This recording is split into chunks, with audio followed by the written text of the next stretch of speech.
Hey everybody, if you want to enable the auto rotate fix on your Android device, in this video we are simply gonna guide you through the process for that. So let's just dive right in and get started.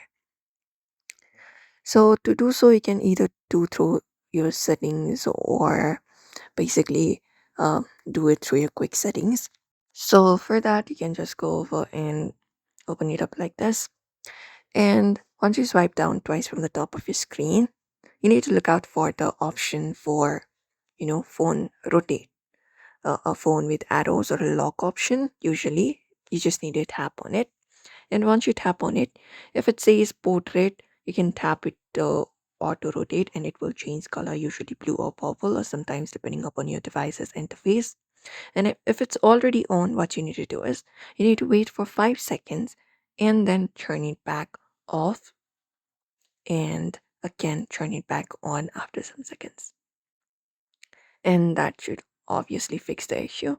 If you want to switch over to portrait, you can turn on this auto rotate and switch your phone to your portrait mode. After that, turn it back off and the screen won't move at all. And that is how you do it. If that does not work, often just doing a simple restart should often fix the glitches by refreshing the system memory. So you can just go over and do so.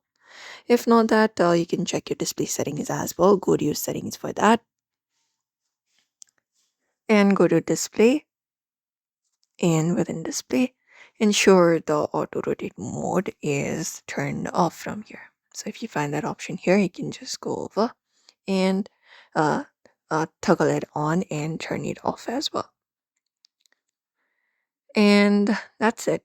Usually, you can follow up this process to enable the auto rotate on your Android. So we hope this video was helpful. Do not forget to give this video a like and also subscribe for more tips and tutorials.